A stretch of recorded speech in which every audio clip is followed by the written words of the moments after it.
muita paz, muita saúde. E a nossa proposta é falar um pouquinho sobre o pedir e obtereis. Capítulo 27 do Evangelho segundo o Espiritismo. Mas mostrando um pouco, exemplificando um pouco o que o nosso Kardec nos fala, o que Jesus nos falou sobre a prece, sobre o orar. Né? E essa exemplificação a gente vai buscar em algumas obras através do Projeto Imagem. Então, se alguém conhece o Projeto Imagem, vai verificar que algumas cenas estão sendo usadas de algumas obras. E como é que funciona esse Projeto Imagem? Só para a gente ter ideia como ele foi feito. Com uma pessoa especializada em desenho. Então, é um desenhista profissional que, a nosso pedido, dependendo do que a obra está falando, com as descrições que a obra oferece, e geralmente obras de André Luiz a gente usa, mas não só. Aí, esse desenhista, então, faz o desenho e, através da imagem, a gente se propõe a contar a história de alguns desses livros. Então, a gente vai falar um pouquinho, inicialmente, do que está lá no Evangelho, que o nosso Mestre Jesus nos conta sobre esse pedir e obter. E é interessante que a gente tome atenção nas coisas que Jesus fala para nós, né? E ele diz, olha, se você quer orar, né? Entra para o vosso quarto e, fechada a porta, orai ao vosso Pai em secreto. É claro que Jesus não está falando entrar para o quarto físico, o espaço que a gente tem, mas até pode ser isso também. É interessante a gente ter um cantinho sossegado para fazer essa conexão com o plano superior. Mas ele está falando de entrar para dentro de nós mesmos. E em silêncio, né? Fechada a porta, falar com o nosso Pai em secreto. Conversar com o nosso Pai. Porque a prece é isso, é uma conversa onde você conta as suas necessidades. Onde você faz os seus agradecimentos. E onde, através do seu comportamento, você louva a esse Pai. Ele ainda diz o seguinte, quando você for orar, não precisa ficar preocupado com o tipo de palavra que você vai usar, não precisa falar bonito, não, nem tampouco falar muito. Né?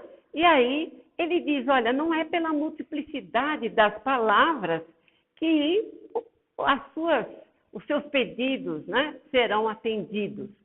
É interessante também que a gente tome atenção nesse detalhe. Às vezes, aquela prece que é feita de coração, dizendo obrigada, Senhor, por estar aqui junto de nós, já foi uma prece que trouxe, sim, um elemento forte e vale mais do que muitas preces que às vezes são decoradas e que a gente fica falando sem nem prestar atenção naquilo que estamos falando. Né? E aí a gente põe uma imagem só para nos confortar, né? Que é gostoso e é mais ou menos assim. É uma imagem de sossego, de relação, de fazer essa intermediação. Como é que a ação da prece funciona? Então, lá no Evangelho, Kardec vai nos dar algumas dicas. Então, no capítulo 27, lá no item 9, a gente vai ver essa compreensão aí. Claro que de uma maneira bem sucinta, né? Para a gente entender melhor, vai ao estudo direto do Evangelho e geralmente com mais de uma pessoa para a gente comentar, para a gente trocar ideias, né, para entender bem o que o Kardec está nos contando. Mas ele diz o seguinte, que a gente está mergulhado no fluido universal. E o que é esse fluido universal? Não é algo palpável, a gente não enxerga, né?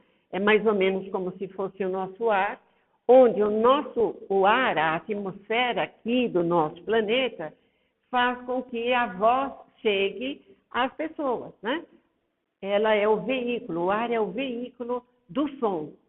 E o fluido, e é só no entorno do nosso planeta que tem esse ar. Em outros planetas, claro que a atmosfera vai ser diferenciada. Mas o fluido universal não, o fluido universal está em todo o universo, daí o nome. E ele também tem essa condição de fazer uma intermediação, de servir de veículo realmente. E a gente pôs ali entre parênteses, é o Wi-Fi. Quando a gente entra para dentro do nosso quarto e vai orar ao nosso Pai Maior, a gente entra, liga, né? Wi-Fi, para que a gente estabeleça uma corrente, vamos dizer assim. E como que esse Wi-Fi funciona? Precisa de uma senha? Precisa.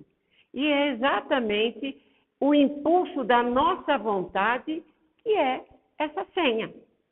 Então, a vontade é importante porque é ela que dá, vamos dizer assim, a possibilidade de eu entrar no Wi-Fi do Criador, que é o fluido universal. E daí a gente vai se conectar, certo?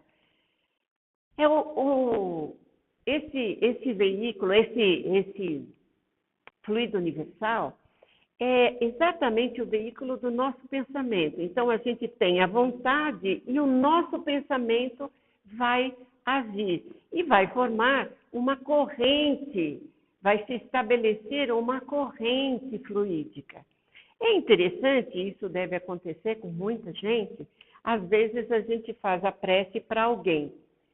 E quando a gente faz isso no centro, a gente diz, a pessoa está precisando e pede para a gente trazer um nome, a gente diz, olha, nós vamos fazer uma vibração, tal dia, tal hora. Lá na casa da pessoa, ela também faz isso. Há uma conexão, a gente até brinca, faz uma ponte, né? É exatamente isso que está acontecendo. E claro que se tiver mais gente nessa conexão, quando a prece é feita em comum, ela tem uma ação mais poderosa. Isso tudo está lá relatado pelo nosso Kardec. Muito bem, vamos falar de uma experiência que é feita pelo Dr. Masaru Emoto, cientista, já está desencarnado, mas ele fez um trabalho belíssimo. Vocês devem ter conhecido, já ter ouvido falar dele, que é aquele trabalho que ele fez, cujo livro ficou chamando O Poder da Água, né? Ele fez com a influência do pensamento, das palavras, da música, em relação à água, né? E nisso que a gente vai mostrar, a gente só vai falar um pouquinho dessa influência com relação ao pensamento. Ele pegou uma água que, vou até buscar aqui, essa aguinha aqui é a minha, né? Ele pegou uma água num copo, por exemplo, de uma usina hidrelétrica, qualquer coisa assim, lá do Japão, da usina de Fujiwara. E ele dividiu em 2 compartimentos, em 2 copos. Um copo ele levou para um congelador. O outro copo ele deixou em cima de uma mesinha, porque ele convidou algumas pessoas para se reunirem naquele ambiente onde ele pôs a água em cima da mesa para fazer uma prece. E ele orienta o seguinte, não precisa, quem não quer fazer prece, que não tem, assim, uma religião, faz um pensamento positivo. E a água, ali, vamos dizer, sofrendo a influência desse pensamento positivo. Tinha família mesmo, crianças, marido, esposa, tá? E aí ele pegou aquela água e também fez um congelamento da água, porque a experiência que ele fazia era com o cristalzinho do gelo, que a água ficava depois de ser levada ao congelador, né? Raspava, punha em lâminas, não era uma lâmina, a experiência dele era sempre com 30 lâminas, e havia sempre uma pessoa responsável para isso, que é o rapaz que está aqui, não sei se dá para enxergar, ele está olhando no microscópio, com uma condição grande, né, de grande aumento, para verificar, então, a imagem que ficava naquele cristal de gelo. E na experiência que ele fez, na primeira água que não sofreu a influência da prece, que simplesmente foi congelada, ele mostrou a imagem resultante, que é essa que a gente está vendo aqui. E com aquela mesma água, mas a que tinha sofrido a influência dos bons pensamentos e da prece, mas que era a mesma água, né? Vocês estão vendo aqui da barragem de Fujiwara. Depois da prece. Outra, completamente diferenciada, muito bonita, né? Parece até uma joia rara, é ou não é? Sim ou não? Sim, né?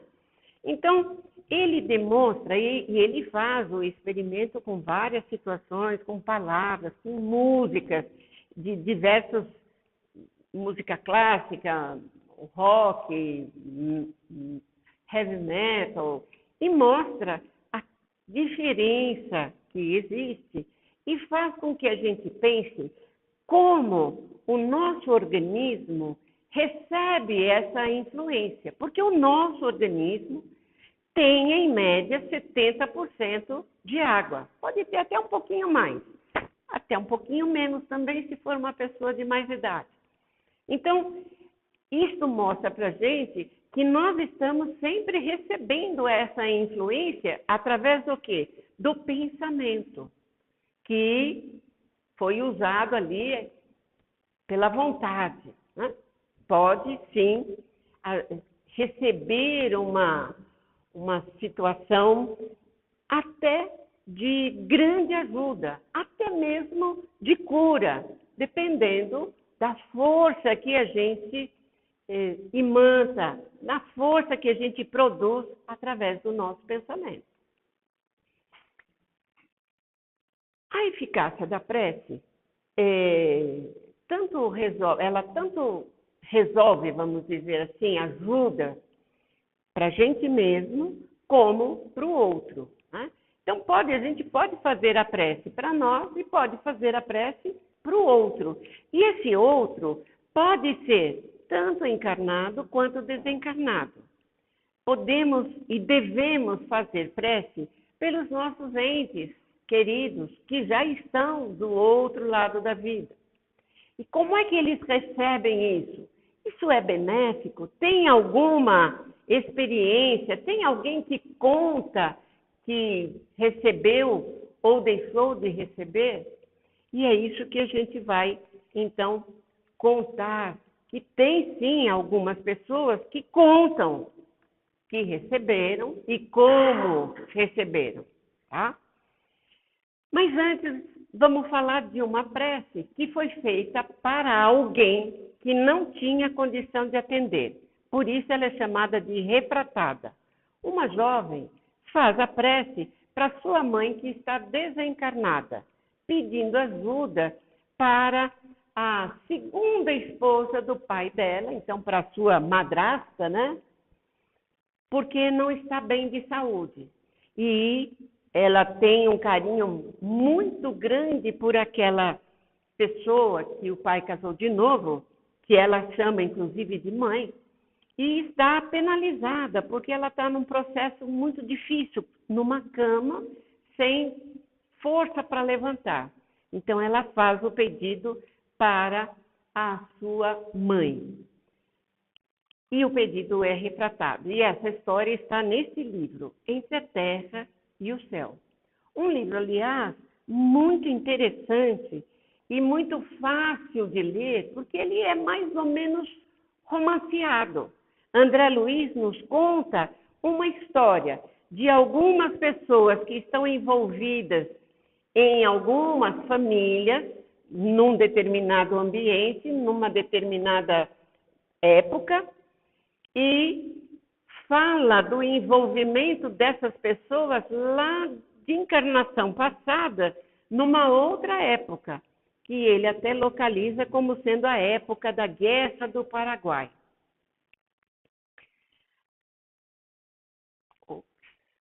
Aqui está a jovem fazendo a prece.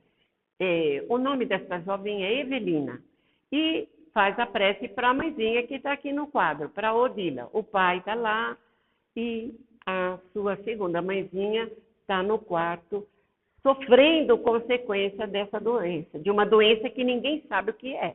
Porque pelos médicos, eles não descobriram causa nenhuma. Muito bem, a prece foi refratada e ficou perdida nesse universo? Não. O interessante, e André Luiz conta para gente, que ela chega lá na casa da prece, lá em nosso lar.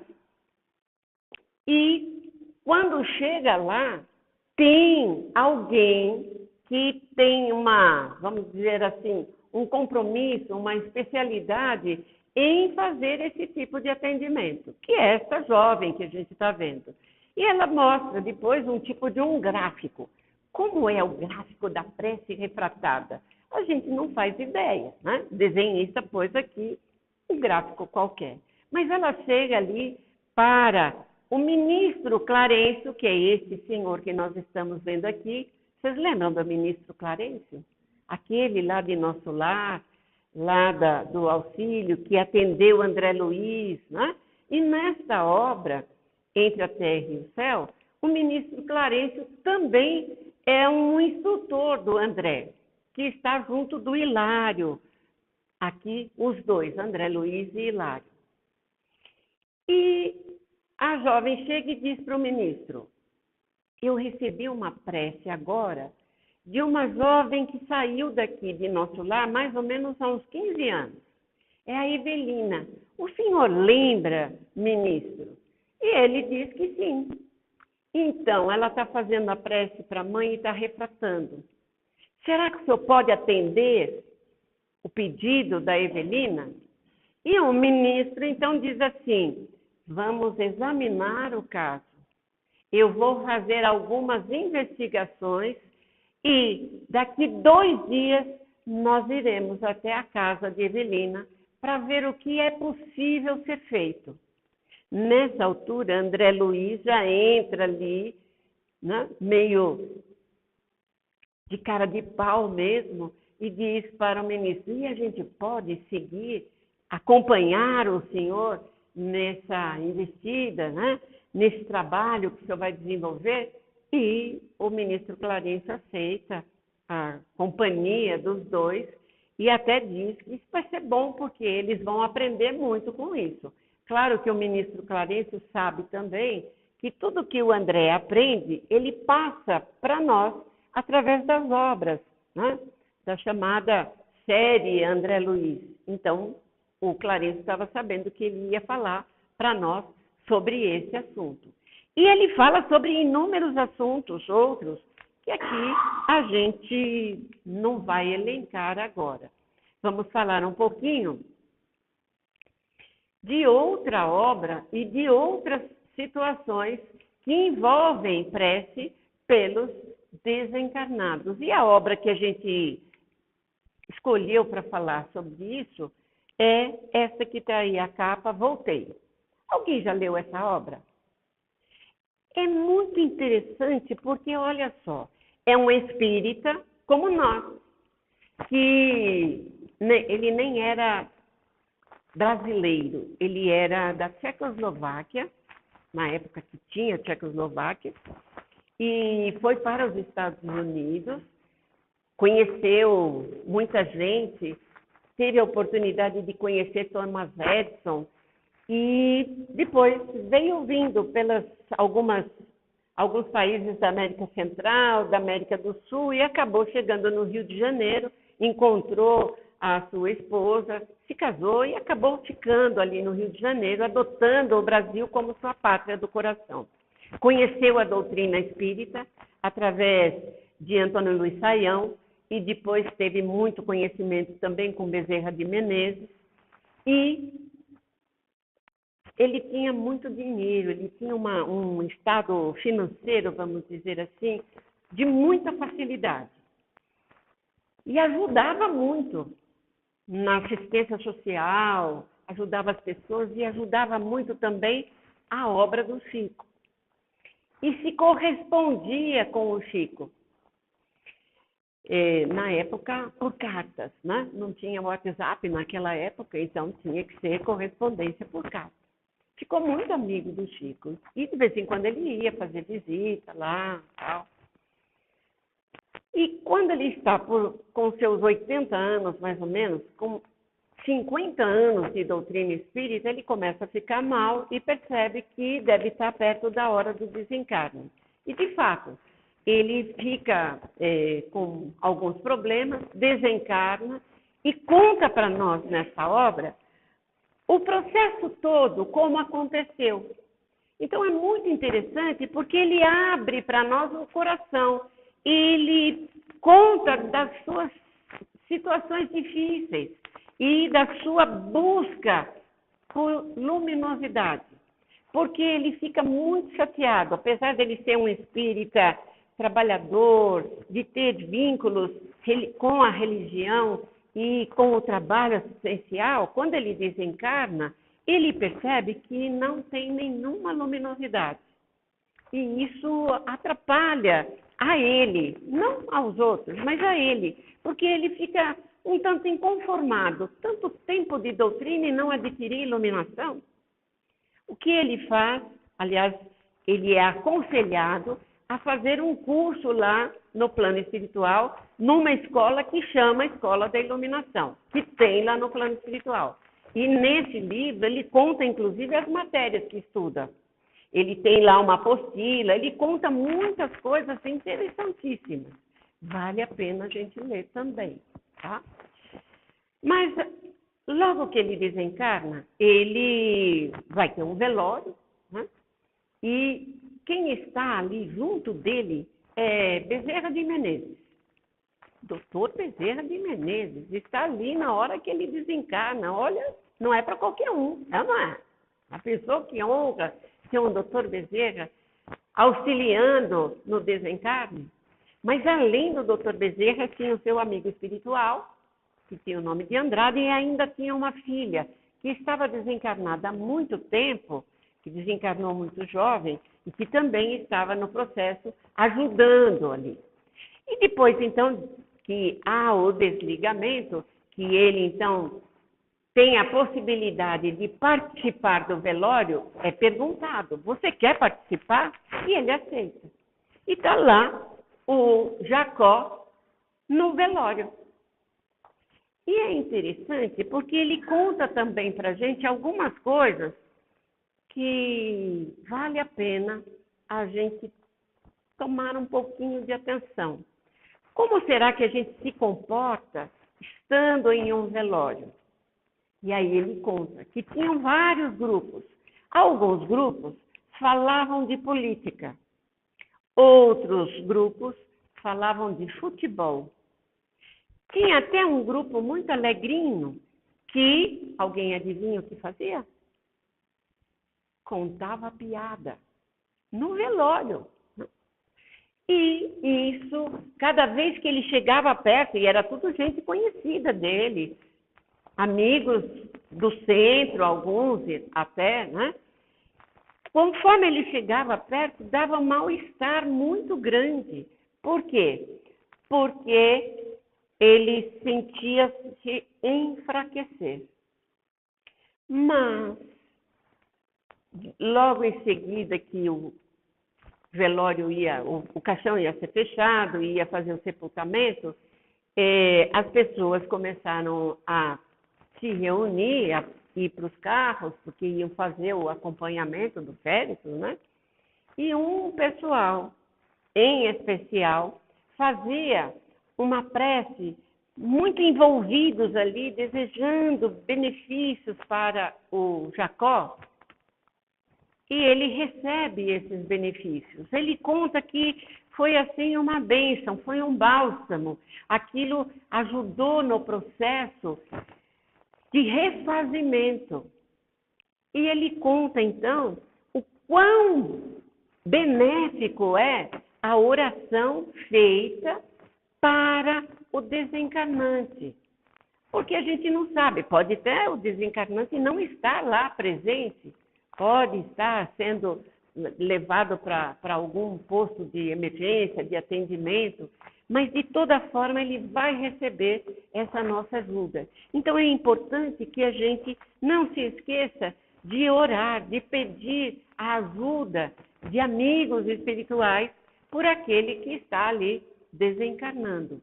E também pelos familiares, que sofrem muitas vezes a situação difícil. Alguns têm entendimento, outros nem tanto. Né? Então ele fala dessa situação e conta também de uma outra situação. Depois que ele foi lá para o plano espiritual, que ele participou da escola da iluminação e que percebeu que só iria ter luz quando ele estivesse trabalhando, ele se propôs a trabalhar.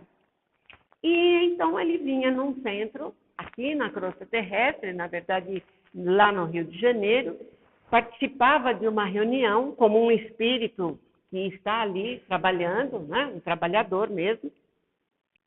Acabando a reunião, ele voltava lá para o plano espiritual, na colônia onde ele morava numa casa junto com a filha, e também é uma outra história que a gente vai saber se for ler o livro, que vale a pena ser lido, tá?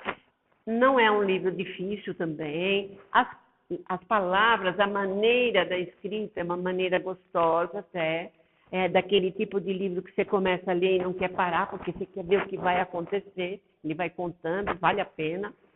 Mas aí ele conta de uma situação, num dia, em que ele está voltando, saindo do centro, lá mais tarde da noite, né, tipo 11 horas, 11 e pouco, e indo para o plano espiritual. E ele já tinha, então, um conhecimento maior, já fazia volitação e fazia esse percurso sozinho. Só que quando ele está chegando perto, atravessando aquela zona que a gente chama de umbral, né? Uma zona mais fechada, mais pesada, mais sombria, 16 padres encapuçados se reúnem em volta dele e apontam o dedo e gritam para ele: "E aí, Jacó, cadê a sua luz?" E alguém vai perguntar: mas o que esses padres tinham a ver com isso? Por que esses padres estavam interessados em cobrar alguma coisa do Jacó? É que o Jacó, durante a sua vida, foi um articulista. Ele escrevia alguma coisa em jornal e geralmente escrevia sobre a doutrina espírita, mas geralmente ele escrevia rebatendo o que os padres falavam da doutrina espírita, porque os padres eram assim muito severos e diziam que a doutrina era a doutrina do demônio e falavam para os seus fiéis para não irem ao centro, nem passarem perto, tanto que às vezes atravessavam a rua, passavam do outro lado da calçada, coisas assim, e ele não deixava por menos, ele escrevia e de alguma forma também às vezes implicava um pouco com esses padres. Por isso aconteceu esse detalhe. Mas nesta hora, ele entra para dentro do próprio quarto e, junto com ele mesmo, fala com o Criador. E ele não está com medo. Na verdade, ele está penalizado de ver aqueles religiosos se incomodarem com a vida dele. E começa a orar e, de repente, ele percebe algum tipo de claridade. Olha para um lado, olha para o outro e vê que os padres estão todos indo embora. E a luz brilha nele mesmo. Finalmente, o Jacó tem luz. Mas não era bem assim.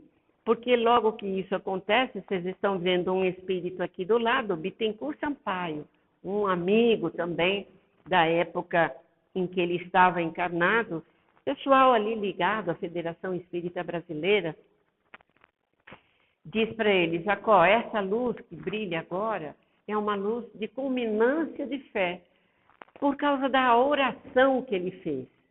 Isso quer dizer que toda vez que a gente faz a nossa oração com essa vontade, com certeza nós também estamos brilhando a nossa luz. Não é? Mas voltando aqui, ele diz que era no momento de culminância de fé e que para que essa luz ficasse constante, haveria sim a necessidade da constância no trabalho do bem.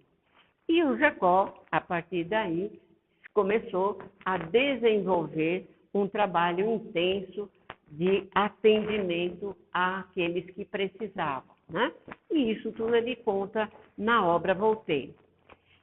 Nesta obra, O Amor Jamais Te Esquece, que é do Espírito de Lúcio, da psicografia de André Luiz Ruiz, a gente vai encontrar um diálogo entre Josué e Zacarias. Também é um livro belíssimo, esse é um romance mesmo, né, da época de Jesus.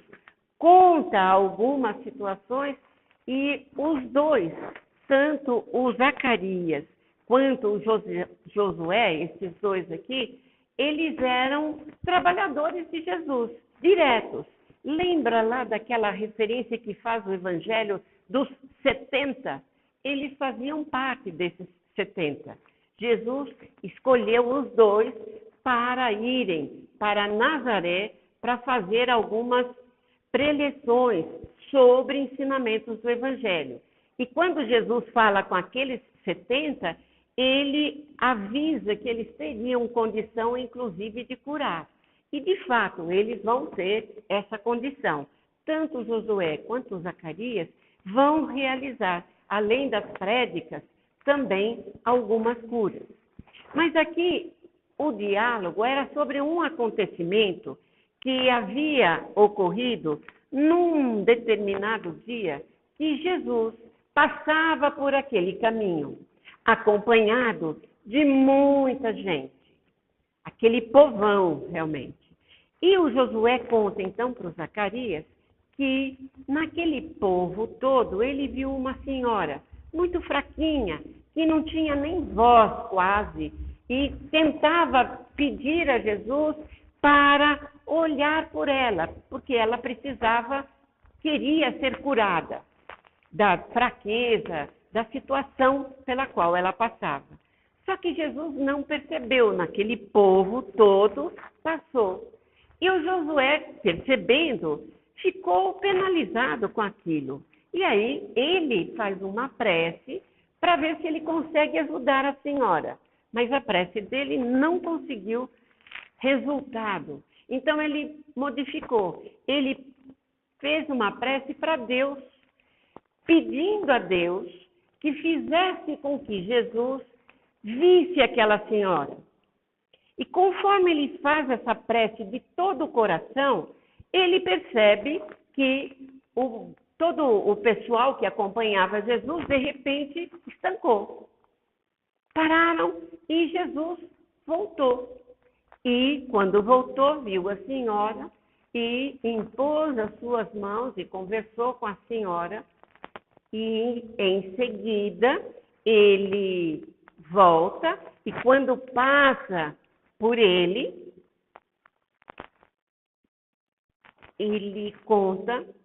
Josué, ele conta que Jesus olhou nos olhos dele e ele, Josué, ouviu lá dentro Jesus dizendo: obrigado, Josué, por ter lembrado desta senhora. Então, aquilo foi muito comovente. Quando ele conta, Zacarias até chega às lágrimas e o cumprimenta como sendo uma pessoa de bem. Né? Mas vamos continuar aqui falando dos meios que os espíritos usam para nos ajudar. E aqui, na verdade, não foi uma prece feita diretamente, e sim indiretamente, para que um espírito que estava no plano espiritual e que precisava encarnar, tinha já um compromisso, tinha já um planejamento para encarnar, estava tendo dificuldades. Então, vai ter uma ajuda. O espírito que é, o que seria o guia espiritual deste que estava tendo dificuldade, pede ajuda a um espírito de uma categoria também muito elevada, que é o Alexandre, este que a gente está vendo aqui. E quando o Alexandre, aqui está o André Luiz, e aqui está Herculano, que é o espírito protetor, o guia espiritual de alguém que vai ter um nome de Sigismundo, tá? São nomes fictícios, né, que André Luiz sugere, para que esse Sigismundo encarne. E como o problema está complicado, o Alexandre entrou para auxiliar. E olha o que ele está usando.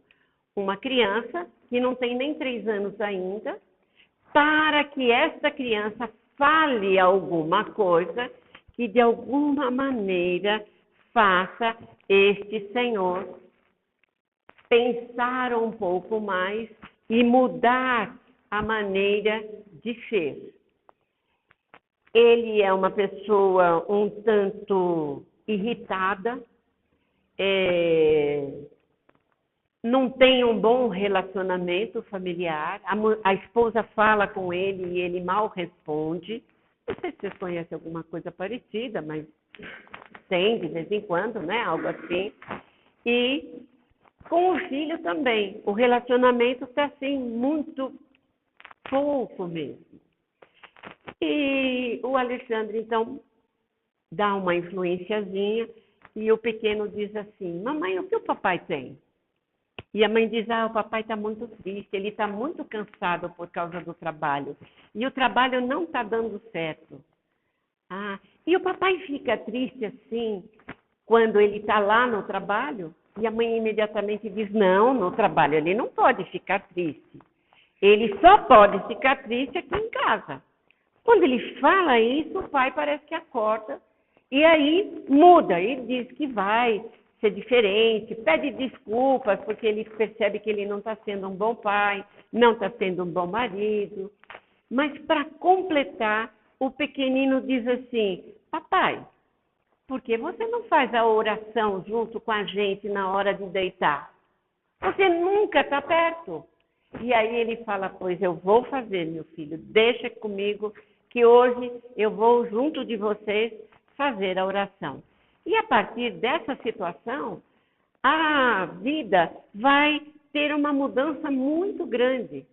Ele vai ter uma oportunidade de enxergar o que está acontecendo e de cumprir uma promessa que já tinha sido feita há 30 anos antes dele encarnar, em aceitar um determinado espírito, que é o Sigismundo, como filho. E isso vai acontecer logo na semana seguinte, porque aí a situação se amana e na semana seguinte a gente vai ver, durante o sono físico, o nosso Alexandre pedir ajuda. E quando ele sai do corpo físico, ele vê o Alexandre, ele diz: nossa, foi a oração do meu filho que fez um anjo aparecer nessa casa. E o Alexandre explica: não, eu não sou um anjo, não. Na verdade, eu vim aqui para te lembrar de um compromisso assumido há mais tempo, para que o Sigismundo possa encarnar através da Raquel e de você mesmo. E o Sigismundo, nessa hora, dá um passinho para frente, ajoelha e pede desculpas de novo. E todo um processo vai ali acontecer, porque André Luiz escreve que como cascas se desprendem do perispírito do Adelino e há realmente uma aceitação nesse momento. E a partir desse momento, então, já o processo para a encarnação começa a ser examinado, estudado e iniciado, tá? A ponto de logo na semana seguinte o Segismundo já está numa forma diminuída, com o perispírito restringido, né? Para que ele possa encarnar. A hora que ela, Raquel, abraça o pequenino, perispírito com perispírito, já há uma ligação de um cordão fluídico que vai, sim, ser a ligação do cordão umbilical. E o nosso Segismundo já vai iniciar o processo através da gestação dos 9 meses da Raquel. Sendo cuidado com muito especial, tá? Tendo um cuidado muito especial, porque além desses espíritos que participavam nesse processo, outros especializados, que são os construtores, estavam também ali apostos para que o processo todo da encarnação desse certo sem nenhuma intercorrência. Mas nesta obra, Obreiros da Vida Eterna, a gente também vai encontrar uma situação que envolve a prece, que envolve a ação no bem das pessoas que têm algum tipo de atividade, vamos dizer. E aqui, essa ação é numa atividade da infância e da juventude, de um trabalho de evangelização que esta senhora, que é a Dona Albina, faz. Ela não é espírita, ela é metodista, mas tem a responsabilidade de cuidar da evangelização da infância e da juventude na igreja que ela frequenta. Ela tem 2 filhas, sendo que uma delas está grávida. E quando eles chegam, André Luiz, chega para o processo e o Jerônimo, que é o espírito, que é vamos dizer assim, o instrutor nesta obra, né? André, em cada obra, tem um instrutor. Às vezes repete, né? Ministro Clarence, por exemplo, repete. Mas aqui é o Jerônimo, e quando eles chegam lá, o Jerônimo recebe uma informação de que Dona Albina não iria desencarnar. E o André fala assim, como? Nós estamos aqui para resgatá-la, para ajudar no processo do desencarne. Ela não está com um problema sério no coração? Pergunta para o Jerônimo. E o Jerônimo diz, bom, mas com certeza algum motivo há para que ela não desencarne. Vamos saber disso. E aí ele vai saber e conta para o André depois que o motivo é este garotinho aqui, ó. Um molequinho que tem em torno de 7, 8 anos, que é o Joãozinho. O Joãozinho, durante o sono físico,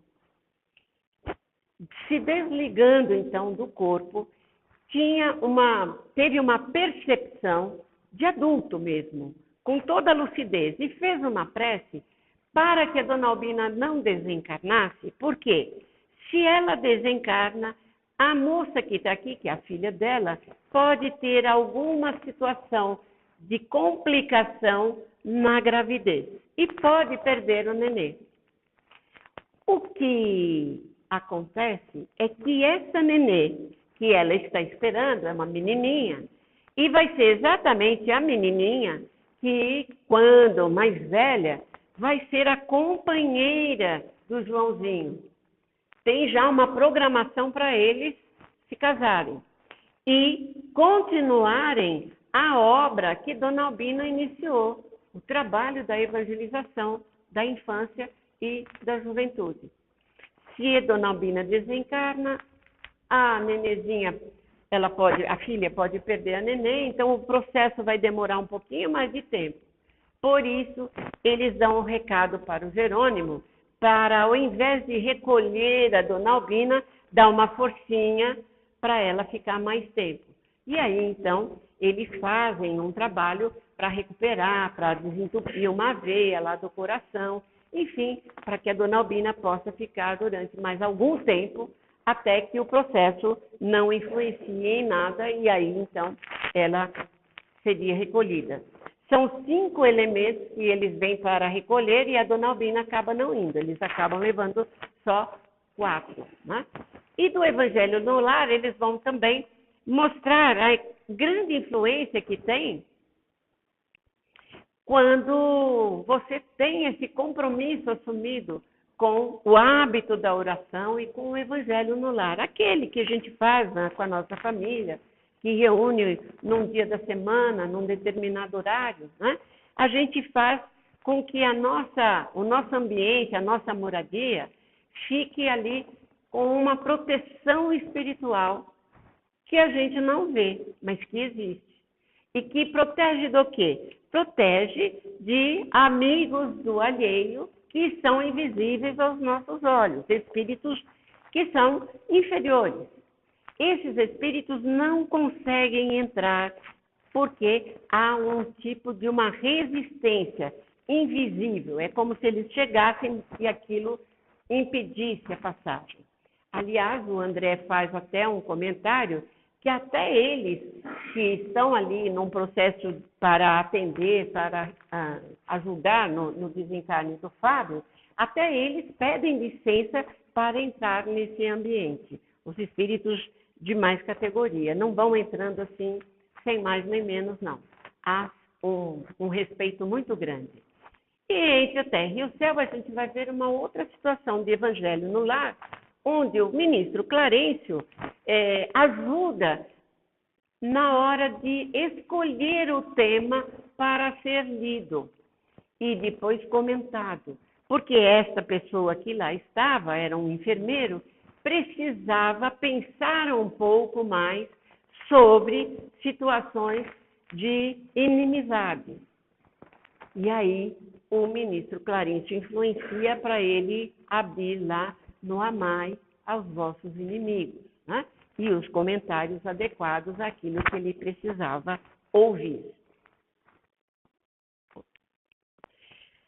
A gente tem algumas pesquisas da ciência que mostram que a oração é benéfica e que ajudam muito. Por exemplo, melhora o índice de fertilidade in vitro, diminui o tempo de internação do paciente, aumenta a imunidade, diminui a ansiedade, dá mais confiança, porque a hora que a gente se liga nessa oração, a gente tem a ajuda dos amigos espirituais que estão sempre ao nosso lado.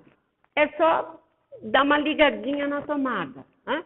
E aqui, eu vou só passar a primeira imagem, essa não é uma palavra de Druso, lá no livro Ação e Reação, sobre a prece. E ele conta que a prece é um estado de boa vontade, né? Que ela não modifica o curso da lei. Então, por exemplo, se você tem lá uma programação e se você vai desencarnar com 80 anos, se você está lá no hospital, já tem 80 anos, então está perto do desencarne, não vai mudar a lei, a não ser que tenha alguma situação como a da dona Albina, né? Não vai mudar, mas vai ajudar no processo. Então, é o que ele diz aqui, ó, renova-nos o modo de ser, né? Valendo como plantação de benefício e como vacina contra a reincidência no mal. Faculta-nos ainda a aproximação, e isso daqui é algo que ele reforça, né? Com grandes benfeitores que nos presidem nos passos, auxiliando-nos na organização de novo roteiro para a caminhada segura, que foi exatamente o que aconteceu com Segismundo, o espírito que estava ali como o seu guia espiritual, porque aquele Sigismundo tinha sido um assassino lá no passado.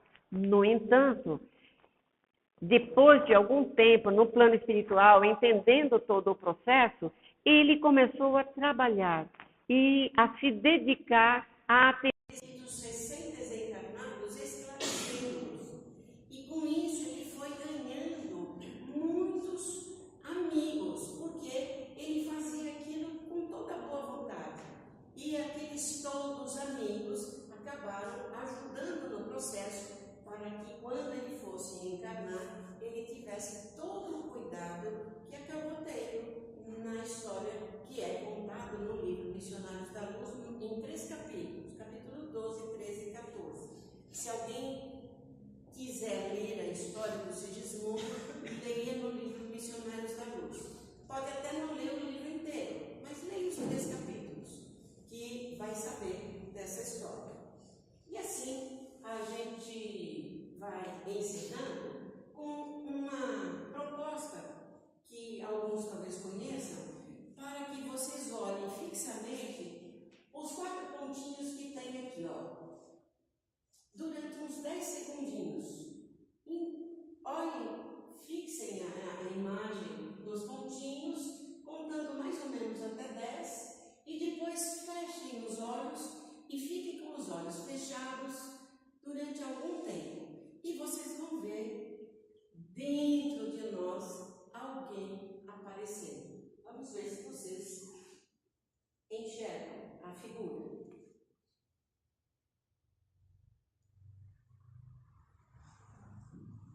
Alguém conseguiu ver? Sim? Quem não conseguiu ver também pode fazer o mesmo processo assim, ó. Olha nos 3 pontinhos e depois olha na parede, ó, aqui ou ali, na parede branca, que vai ver a formação do rosto do nosso Mestre Jesus a nos envolver. Mas se eu olhar para dentro de mim mesmo, ele vai estar lá dentro. E é muito gostoso sentir Jesus lá dentro de nós. Assim como nessa imagem que a gente deixa para que a gente possa sintonizar e se sentir envolvidos nos ideais de amor desse nosso Mestre. Que possamos fazer parte da equipe de trabalhadores de Jesus, para que a gente possa, assim como Jacó, adquirir a nossa luz. E o Jacó nos dá esse recadinho, pessoal, não deixe para adquirir a luz aqui